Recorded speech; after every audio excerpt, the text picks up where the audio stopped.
여러분, 국민연금 받는 시기를 잘못 선택하면 큰 손해를 볼 수 있다는 사실 알고 계셨나요?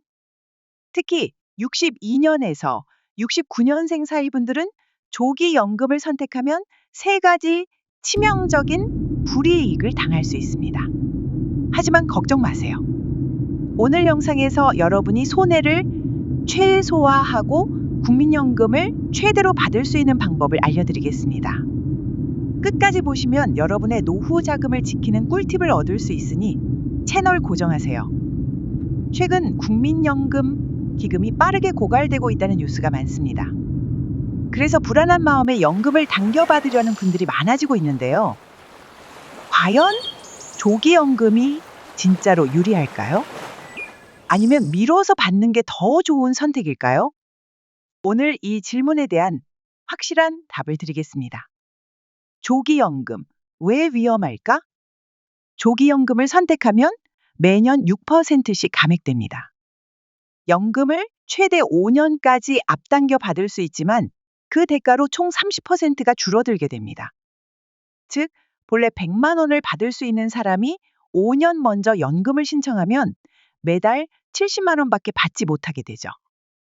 연 단위로 계산하면 1,200만 원에서 840만 원으로 줄어드는 셈입니다. 초기에는 조기연금을 선택하는 것이 유리해 보일 수도 있지만 문제는 시간이 지날수록 그 손해가 점점 커진다는 점입니다. 특히 평균 수명이 점점 증가하는 상황에서는 장기적인 재정적 불이익이 더욱 두드러집니다. 현재 한국인의 평균 기대 수명은 84세이며 2065년에는 90세까지 증가할 것으로 전망됩니다. 조기연금을 선택한 경우 73세를 기점으로 정상적으로 연금을 받은 사람과의 총 수령액이 역전됩니다. 즉, 73세 이후부터는 계속해서 손해를 보는 구조가 되는 것이죠. 예를 들어 정상적인 연금 수령자는 73세 이후에도 매월 100만 원을 꾸준히 받지만 조기 연금자는 이미 낮아진 금액인 70만 원만 계속 받게 됩니다. 이런 손실이 누적되면 80대 이후에는 그 차이가 더욱 커지면서 노후 생활의 질이 크게 저하될 가능성이 높아집니다. 게다가 노후에는 예상치 못한 지출이 발생할 가능성이 큽니다.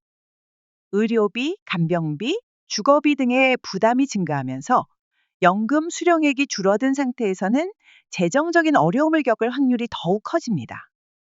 조기연금을 받으면 초반 몇 년간은 여유로운 생활이 가능할 수도 있지만 수명이 길어질수록 그 여유가 점점 사라지고 부족함을 느끼게 될 가능성이 높습니다. 또한 조기연금 수령자는 노동소득과 연금을 병행할 경우 추가적인 세금 부담도 고려해야 합니다.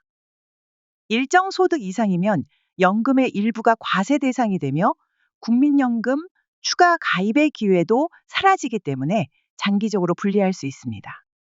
정상적으로 연금을 받을 경우 연금액이 꾸준히 늘어나지만 조기연금을 선택하면 평생 감액된 상태로 유지되므로 후반부에 상당한 재정적 압박을 받을 수 있습니다.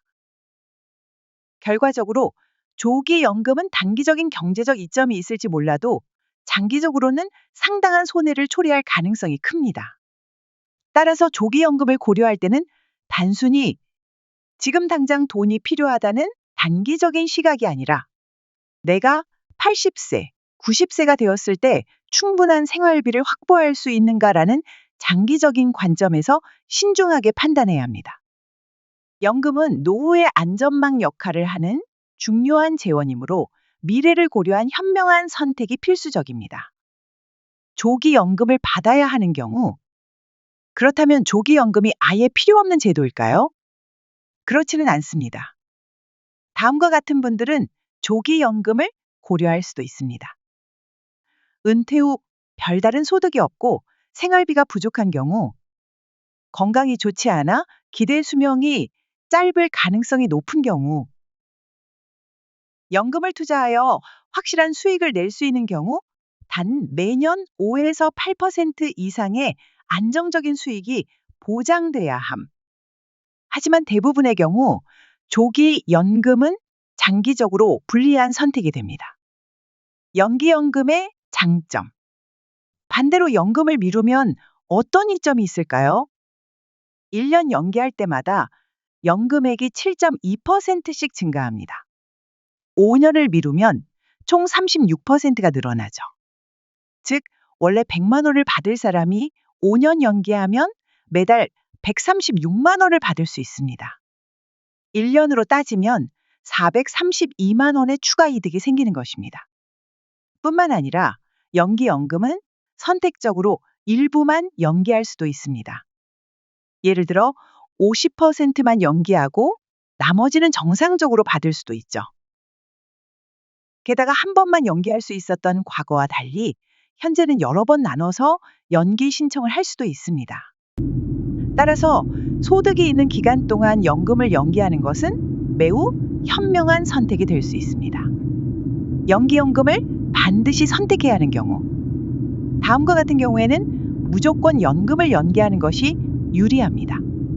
1. 소득이 있는 경우 연금 수급 후에도 소득이 있다면 일정 기간 동안 연금이 감액됩니다.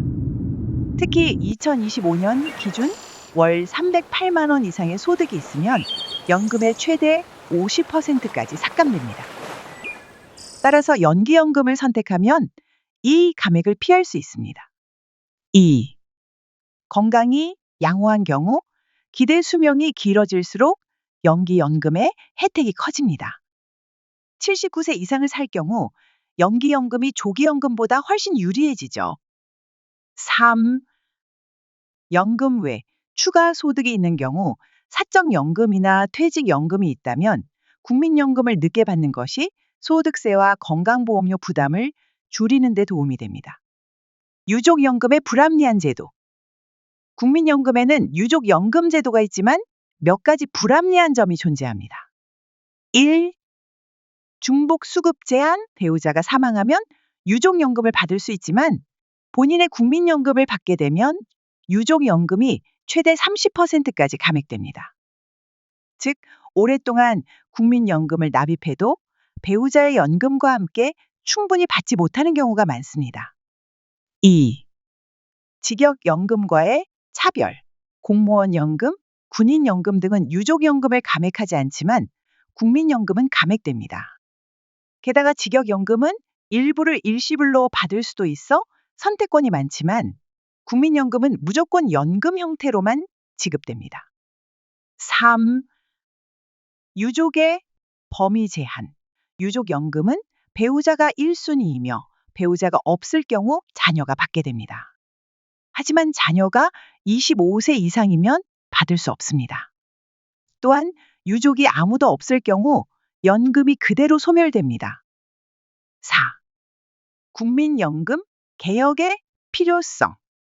현재 국민연금은 기금 고갈 문제로 인해 개혁이 불가피한 상황입니다.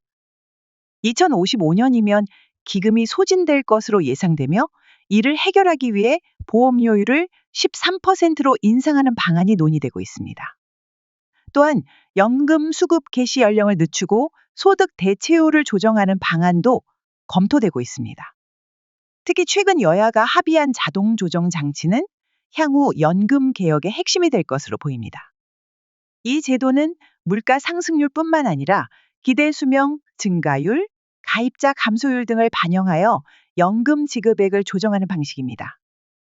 독일과 일본 등 여러 선진국이 이미 도입한 시스템으로 연금 재정 안정성을 높이는 역할을 하게 될 것입니다. 국민연금은 단순한 노후 자금이 아닙니다.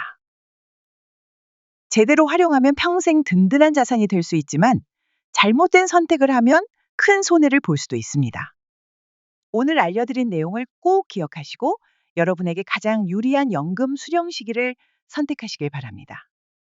도움이 되셨다면 좋아요와 구독 꼭 눌러주시고요.